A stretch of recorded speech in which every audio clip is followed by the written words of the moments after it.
Hello sa lahat. This is another milestone of success kasi ngayong araw naibigay na natin sa mga beneficiaries o mga estudyante ang mga school supplies na successful at maayos itong naibigay na turnover sa mga estudyante ng Tambis Elementary School sa Sitio Tambis, sakop ng Barangay Biabas. Sa video na to, makikita ninyo ang ating ng mga school supplies sa ating mga kabataang tribus Kayan. Sila ay aking mga katribo. So, maraming salamat sa Rise Beyond Borders, nagiging channel ng blessing na ito. Hindi dahil sa inyo, hindi ito maisa katuparan. Bagkus, meron pa pong isang barangay na yung aking pinsan na tribal chieftain, humingi din siya ng school supplies. Merong 14 doon, 14 students, no? Kung sino sa inyo mag-respond, I'm glad to accept that. 14 students sa elementary at saka 12 students sa high school. Bakit ganun lang kaliit? Kasi mga kamag-anak lang muna ang pagbigyan doon ng mga tribo doon sa kabilang barangay. Hindi natin ma-accommodate yung isang eskwelahan dahil nga sa limited yung ating resources. So once again, kudos ating mga kasama sa Rise Beyond Border. If you want to join and become a part of this program ng school supplies at saka yung future na activity about feeding, that will be July kasi July is the nutrition month. Up to you. So, yan ang ating mga success story ngayong araw na ito. So, please watch the remaining video ko so that you can have an idea of what happened. Itong video na to ay doon po sa Tambis Elementary School. 2, 3.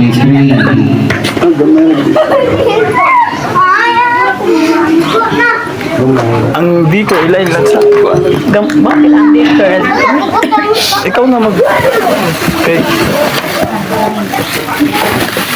Di ka naman eh. Pwede naman siguro kung tawagan ko silang baker. Kuha na lang, grade 6 minutes o 1 to 6 minutes. Kuan? Kinder? Okay, good morning. O naman sa ato ang 1 to... Di wala man sa ang bigger din siguro. Okay, say good morning also to our visitors.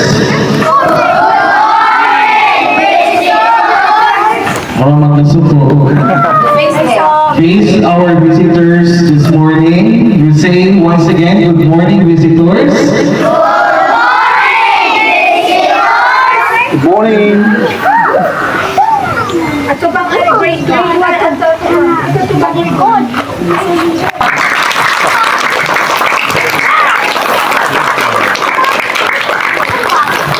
Good morning sa tanan. Labi na sa atong MC. Good morning. Sa atong head sa Tambis Elementary School, Mami A. Ingon man sa iyang mga kauban ng teacher. Mga student, good morning! Very good. Good morning, agaw. Atong palakpakan kutro atong ang nanganag pasimuno aning ipanghatag na supply, school supply, si Professor Dominador Datahan Magaren.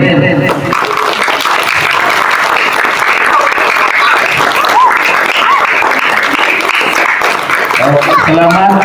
Tungod kay wala si Kapitan, kay naay seminar kung ako'y ni atubang mo ninyo aron sa pag-welcome sa kaning muhatag sa school supplies nga ang funding ani gikan sa migrant workers o OFW gikan sa Amerika o sa ubang nasod. O wa naman ko ilaing ikasulti. Salamat kayo agaw. Doms, hinawat mo ta sa sunod. Mas daghan pa imong ihatag po. Salamat. Okay, thank you. Salamat kagawan, no? Sa ikong mensahe. Okay, I hope nga nakakuha ta ginagmay sa gihatag nga mensahe sa atong mahal kagawan.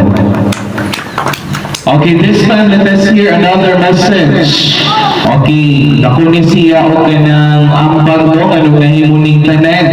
Siya maoy nangulo, aron makahatag nato og mga school supplies. So again, on behalf of the Unionism Speaks and Rise Beyond Borders, let's have Professor Dominador Datahan Magaren for the message. Pakpapalihog.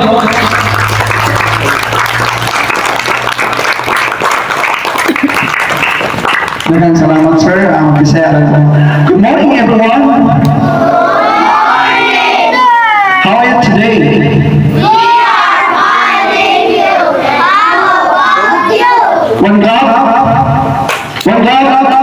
One down. One down. Two claps. Three claps.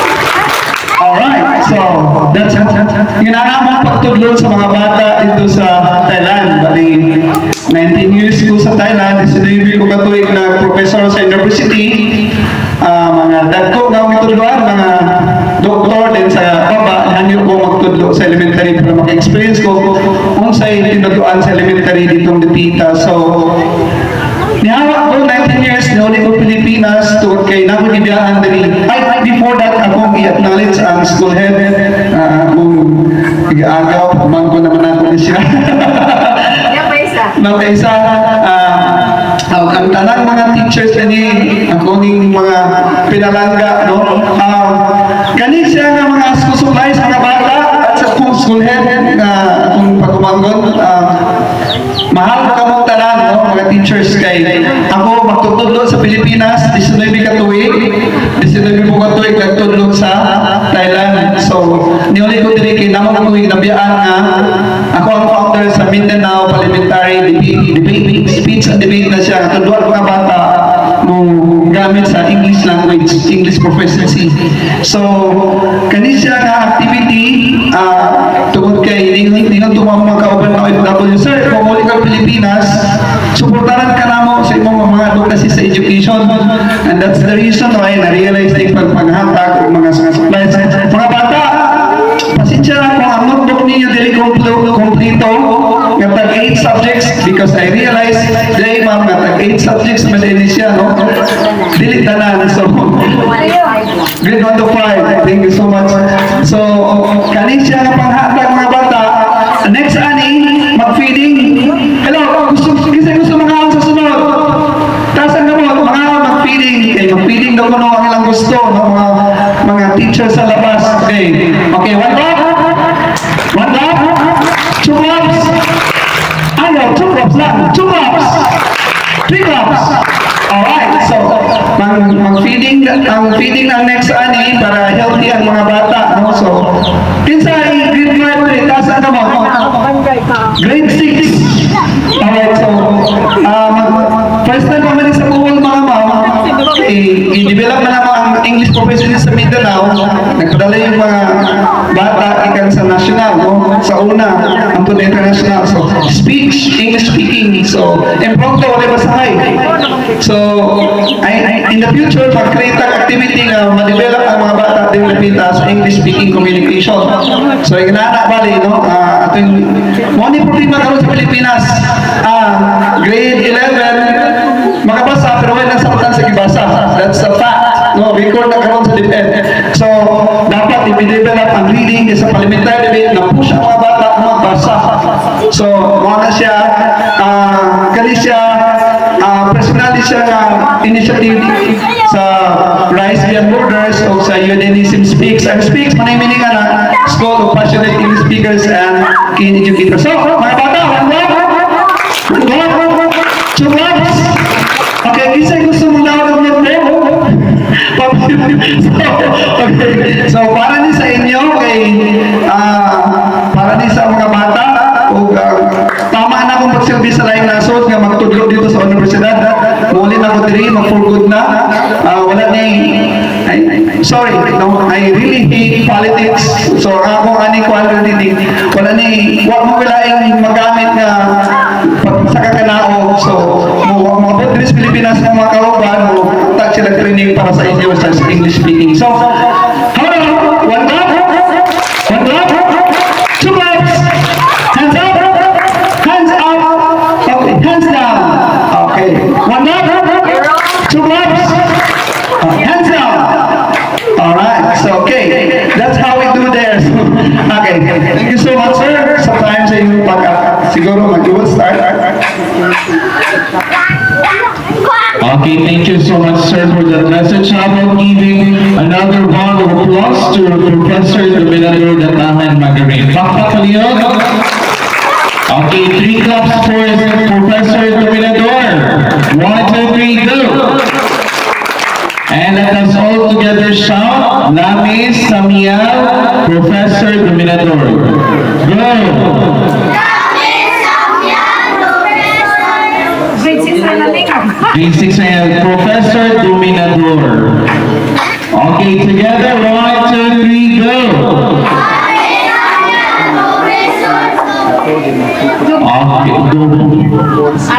Okay, let's have the kinder the grade 1 first, to be followed by grade 2 and grade 3, grade 4, grade 5, and grade 6. Please do not break your line. We will still have the line. Start with grade 1.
Balik sa linya.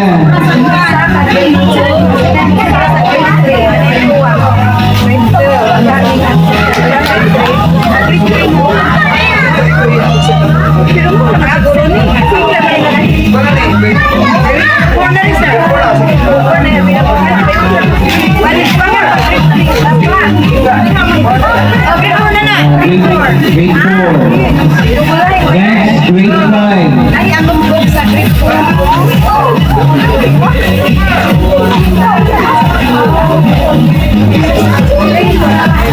Kani grade 5 pa rin sila.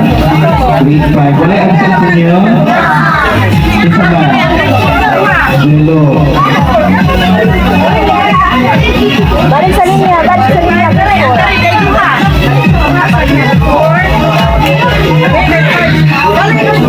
Grade 5. Grade 5. Nasa sila yung isa na absent mo na. Grade 5. Tara.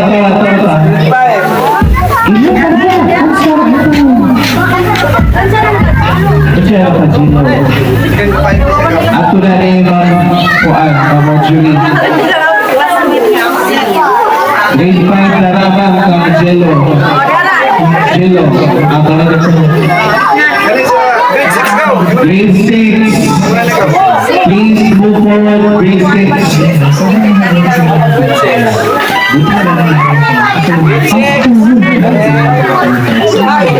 Please go back to your line. Okay,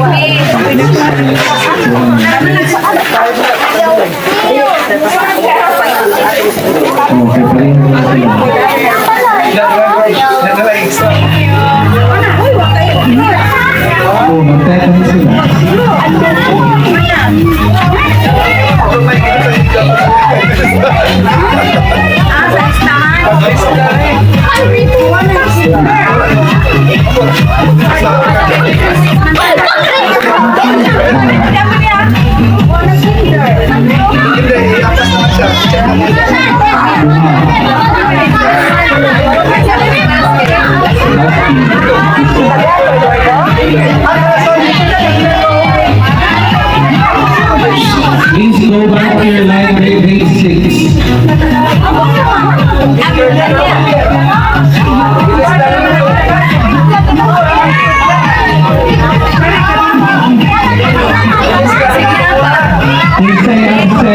improvement kay last year may Wala man siguro.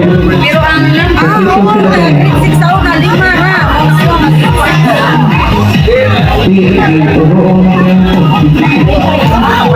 Okay na, bay kuwangan sir. Pagmutan sa napagay Insay na ito ba? Grade 6 kayo mga kompleto na ni. Grade 6 kompleto na ba? Grade 5. Arcangelo na rin na. Marjorie, grade 4. Grade 3. Grade 2. Nakalaman, grade 1. Okay, very good. What will you say again, Ben? Okay, this time, let's hear a message coming from our school head. We have Mrs. May Andy Bumutan. Papapalihong mga bata.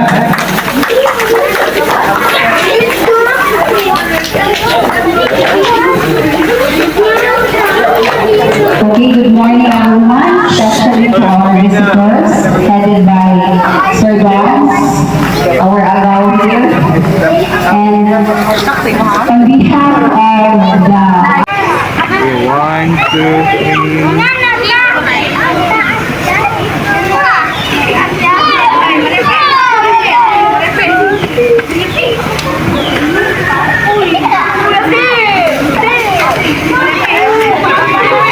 Now this time, itong video na to ay dito na po siya sa Biabas Elementary School sa sentro mismo ng Barangay Biabas. So, i-distribute natin ang school supplies sa kanila. And once again, nagpapasalamat ako ng sobra sa Rice Beyond Border na siyang nagiging channel para may isa katuparan ang distribution ito. So ito nga, kararating lang natin at hindi pa tayo nakabihis. Yan, nakain kami ng lunch ng aking pinsan kagawad sa kanyang bahay kasi sinama ko ang mga barangay officials para ibigay ito. So, ito ho ang success story ni Radom Siskaya Ipon at nais kong maging partners para sa ganitong gawain. Marami pong tribo na nangailangan ng school supplies, lalo na doon sa barangay Bayong. 14 students ng elementary kailangan ng school supplies at saka 12. Bakit ganun lang kalit? Dahil nga sila ay ating mga kamag-anak at direktang membro ng Iskaya tribe.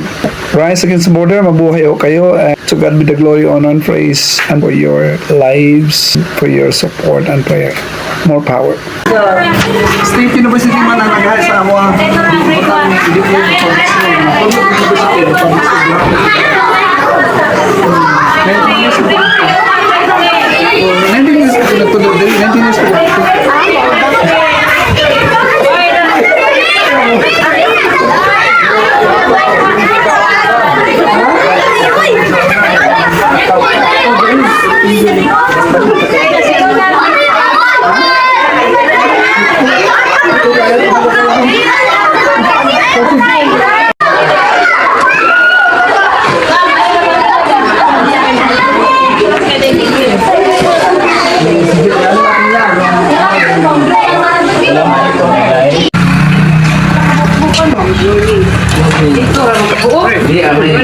morning.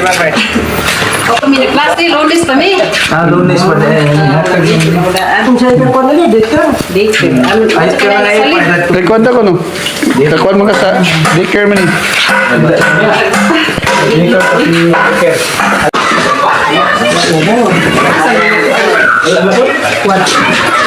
Nasa mga ka na supply. Ay, Oh, ganito nga ang gawin yan. Oh, ako to. Babaran ka na ko.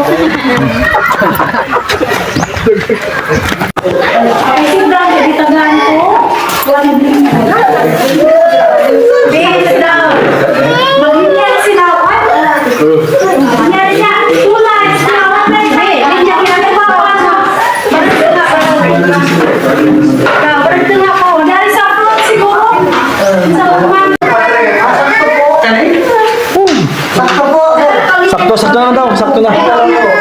Sakto na daw.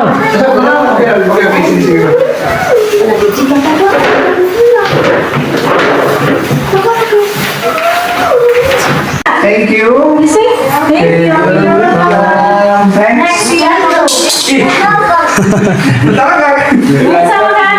Thank you. Thank you. Okay, next. Patuloy ko na ni po, ma'am. Tracy. Patuloy ko na ni po.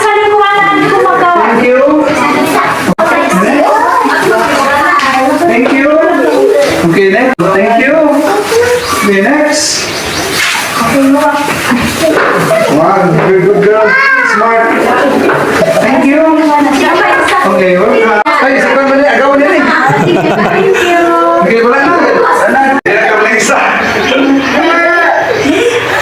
Wala siya. Oh, sige na. Sige na. Okay na.